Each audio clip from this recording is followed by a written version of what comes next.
A ranar 29 ga watan Agustan 1969, Allah ya azurta iyalin wasu haziƙan manoma da ke na ƙaramar hukumar Mafa da ke yankin tsakiyar jihar Borno da haihuwar Baba Gada Umar Zulum. Tun a shekarun ƙuruciya a kullum Zulum ke bin mahaifinsa zuwa gona da ƙafarsu, wadda nisanta ya kai kimanin kilomita 7 daga cikin garin Laskuri. Zulum ya haɗa aikin nomansa na yarinta tare da neman ilimin firamare a Mafa daga 1975 zuwa 1980 kafin ya ci gaba zuwa makarantar sakandare da ke garin Mungu daga 1980 zuwa 1985. Bayan kammala karatun sakandare ne fa yayin da yake shekara 16, Zulum ya ci gaba da ɗaukar nauyin karatunsa, a lokaci guda kuma yake ɗaukar ɗawainiyar ƙannansa. A cikin 1986 Zulum ya shiga makarantar fasaha ta Ramat da ke Maiduguri don yin karatun diploma da barewa a fannin noman rani a matsayinsa na ɗalibi. Yana tafiyar kafa ta akalla kilomita 8 daga unguwar Kofa Biyu, inda yake zaune wurin wasu 'yan uwansa zuwa makaranta, kuma ya dawo saboda ba shi da kuɗin mota na zuwa da komowa. Bayan ya kammala karatun diploma a 1988, Zulum ya shiga aikin gwamnati a ƙarƙashin jihar Borno a 1989 a matsayin ƙaramin jami'i na ma'aikatar noma ta jiha. A 1990 Zulum ya fara karatun digirinsa a fannin fasahar aikin gona a jami'ar Maiduguri, sannan ya kammala ta a 1994. A tsakanin 1984 zuwa 1999, yayin da Zulum ke harkar ɗalibta a makarantar ilimin fasaha, jami'a da kuma wasunsu, Zulum yana neman abin masarufi ta hanyar aikin direban tasi, wasu lokutan kuma yakan tuka bas, daga baya kuma ya koma aikin dakon itace a Akura. Cikin waɗannan shekaru 16, Zulum ya koyi yadda ake gyaran motar da yake tukawa. A hakan kuma ya haɗa da tuki da kuma aikin niƙan gari in ya je hutun ƙarshen mako a mahaifarsa a Mafa. Cikin 1977 Zulum ya ci gaba da karatu a jami'ar Ibadan, inda ya yi digirinsa na biyu a cikin 1998 a fannin fasahar noma. 1998 Zulum ya samu aiki a jami'ar Maiduguri a matsayin ƙaramin malamin jami'a.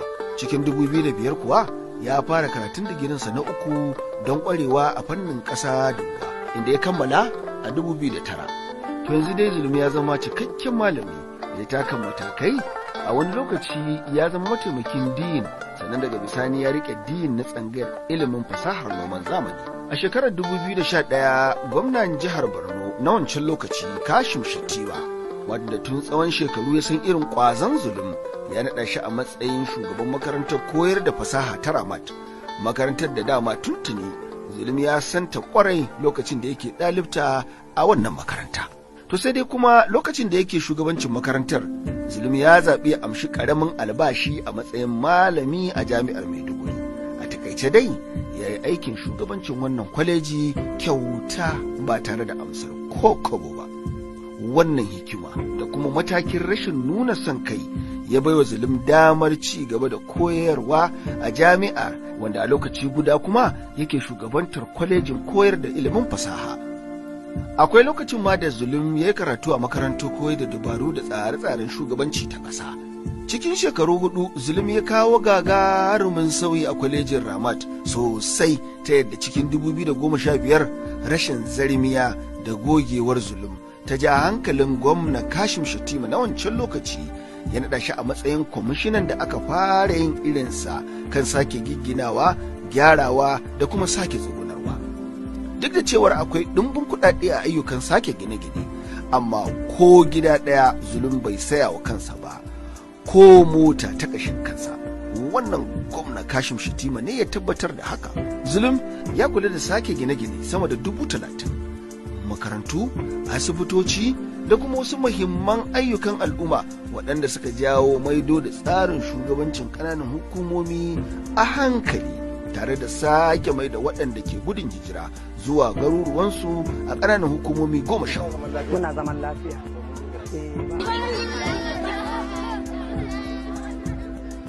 Yayin da ake sake gine-ginen ƙauyuka, Zulum ya ci gaba da aikin koyarwarsa da bincike a jami'ar Maiduguri. sannan ya samu cikar burinsa a 2016 yayin da jami'ar ta mai da Dr. Zulum ya koma Farfesa Zulum da ya kware a fannin fasahar ƙasa da ruwa.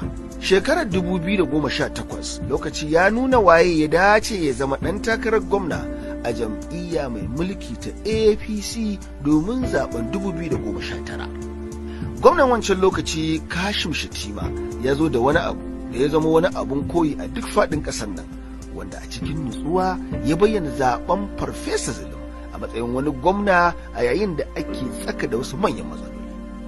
Cikin wata makala ta gwamna Shettima ya yi hasashen gaskiya, ƙanƙan da kai da kuma mutuntawar da Zulum zai tabbatar a cikin ayyukansa na ci gaba domin amfanuwar al'ummar jihar Borno. Zulum, wanda shine ya fi samun rinjayen masu zaɓe, ya zama zaɓaɓɓen gwamnan jihar Borno da sama da ƙuri'u miliyan 1. Wannan ba ƙaramar nasara ba ce. Tun da aka rantsar da shi a ranar 29 ga watan Mayun 2019, Zulum bai yi wata ba ya fara tunkarar wasu manyan matsaloli a jihar Borno. Gwamna Zulum ya yi ziyarce-ziyarcen bazata a asibitoci da tsakar dare, makarantu da sanyin safiya da kuma wasu wuraren aikin gwamnati a kowane irin lokaci don samun cikakken bayani da kansa.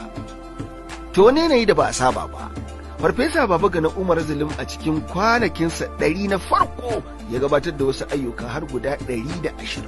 A shekararsa ta farko, Zulum ya kaddamar da ayyuka na zahiri 326 tare da kuma wasu managartan tsare-tsare da shirye-shirye har guda 49. Cikin kyawawan ayyukan Zulum 326 akwai wasu gidaje guda 6,000 na zamani da kuma masu matsakaicin farashi don sake tsugunar da 'yan gudun hijira da masu neman mafaka waɗanda suka yi ta kansu a dalilin har-haren 'yan Boko Haram. Cikin wannan lissafi akwai manyan ayyuka 76 kan ilimi waɗanda suka haɗar da sabbin makarantu, ayyukan tallafawa lafiya 46 da suka haɗar da cibiyoyin lafiya 37, manyan ayyuka guda 40 da suka haɗar da sabbin hanyoyi da kuma aikin da ake yi na gina gadar flyover ta farko a jihar Borno mai hawa na sama da na ƙasa. Hakanan cikin lissafin akwai manyan ayyuka 18 da kuma samar da lantarki a birane da kuma ƙauyuka, samar da sabbin rijiyoyin burtsatse 213 tare da sadar da su ga al'umma da kuma gyara waɗanda suka lalace guda 335, gyaran tsarin ba da ruwan sha a birnin Maiduguri da kuma samar da aikin ruwan sha na Alau da kuma tsarin samar da ruwan kashi na 2. To a yayin da yake haɗa ƙoƙarin kakkaɓe 'yan Boko Haram da kuma ayyukan jin kai, gwamna Zulum ya rarraba ɗaruruwan motoci da kayan jin daɗi ga jami'an sojoji, ƙara wa 'yan sibilan JTF kuɗin alawus, ɗaukar dubunnan 'yan farauta da kuma 'yan bijilance. Har ila yau, Zulum ya zamo jagoran jin kai na al'ummar jihar Borno, garuruwan baƙi don bibiyar irin tallafin more rayuwa, sannan samar da maido da wasu hukumomin al'umma, noma da kuma ayyukan hannu ta hanyar sanya jari a makarantar horar da sana'o'in hannu da ke garin Muna, wanda ke da ɗakin koyar da ɗalibai 14 don koyar da 'yan gudun hijira da suka kai 1,500 a fannonin sana'o'i daban-daban. To yanzu kuwa a shekara ta biyu, Zulum ya wuce batun ayyuka 326 da ya yi a shekarar farko. Zulum ya ma kaddamar da wani tsarin farfadowa da bunƙasa jihar Borno na tsawon shekaru 25. Bisa nasarorinsa na ban mamaki, Zulum ya samu kyautukan girmamawa da dama. Zulum ya samu girmamawar ƙungiyar 'yan jaridu ta ƙasa ta gwamnan da ya fi kowanne cika alkawari a 2019. Mafi kyawun ɗabi'un musulunci na shekara ta 2019. Gwamnan da ya fice a gasar Tel Magazine ta shekarar 2020. Girmama daga jaridar Vanguard na 2020. Wanda ya zarra a gasar jaridar Leadership na 2020, kyautar shugabanci na Zik na 2020, girmamawa ta musamman daga Silverbird na 2020, fitaccen gwamna na gidan talabijin na Ebere na 2020, kyautar girmamawa kan ginshiƙin al'umma ta 2020 da kuma kyautar girmamawa daga jaridar Business Day ta 2021.